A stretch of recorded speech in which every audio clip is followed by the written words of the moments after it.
Hello, bachcho. Let's read the question. Question says the region between two concentric spheres of radii A and B respectively has volume, charge, density rho is equals to A upon R, where A is a constant and R is the distance from the center.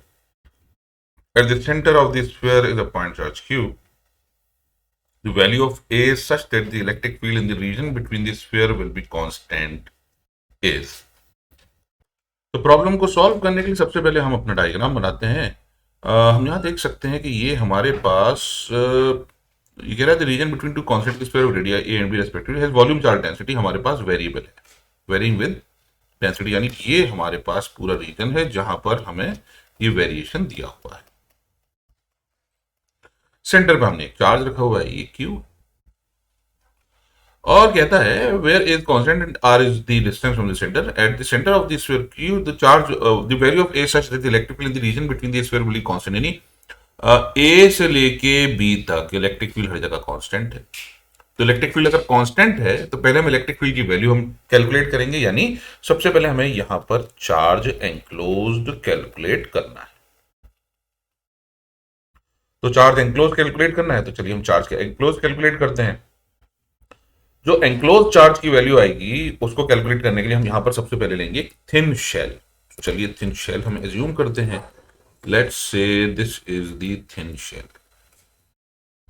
ये हो गया thin shell, और इस thin shell का जो radius है वो है आर और इसकी थिकनेस है डी आर, हम एज्यूम कर लेते हैं। तो इसका जो वॉल्यूम होगा वो होगा dv is equals to 4 pi r square into d r. इसका मतलब इसमें जो चार्ज आएगा वो आएगा d q is equals to rho into dv, that is equals to a upon r into 4 pi r square d r.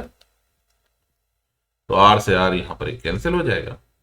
इसका मतलब जो चार्ज की वैल्यू आएगी q is equals to a into 4 pi integration r d r from a to variable r ले लेते हैं, तो ये हो जाएगा 4 pi a into r square upon 2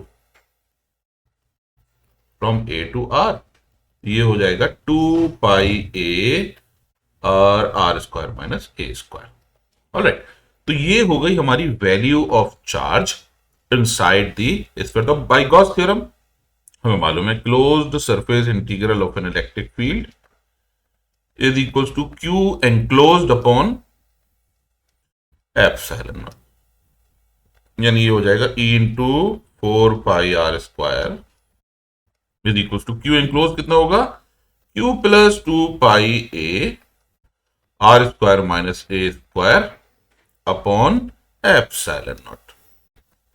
तो ये इलेक्ट्रिक फील्ड की वैल्यू आ गई, ई इज इक्वल्स टू ये हो जाएगा q upon 4 pi epsilon naught r square plus 2 pi a, और यहां पर हमारे पास एक वैल्यू कैपिटल ए भी था तो हमने यहां कैपिटल ए नहीं रखा, ये रहा, it should be capital A, it should be capital A, which is 2 pi a into r square minus a square upon ये होगा 4 pi epsilon naught r square.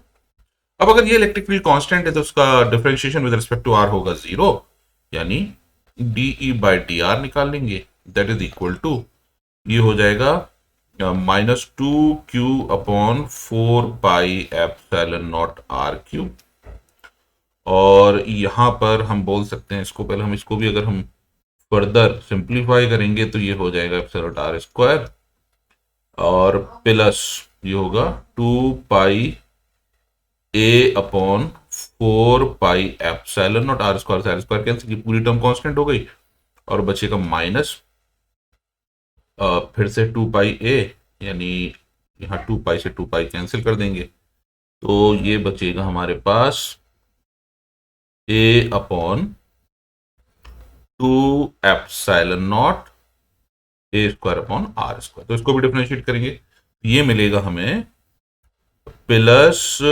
2 a square upon 2 epsilon naught r. तो ये value आ गई हमारे पास। इसका मतलब इसका मतलब हम इसको लिख सकते हैं 0 के बराबर, इट इज इक्वल टू 0। तो 0 लिखने पर यह आ जाएगा 2q/4 pi epsilon naught r cube is equal to 2a square upon 2 epsilon naught r cube से r cube cancel, epsilon naught से एप्सिलॉन नॉट कैंसिल, 2 से 2 कैंसिल, 2 1 ज़ा 2, 2 2 ज़ा 4। तो a की जो वैल्यू आ गई वो आ गई q upon 2 pi a square, which is option D. I hope you understood the solution. Thank you.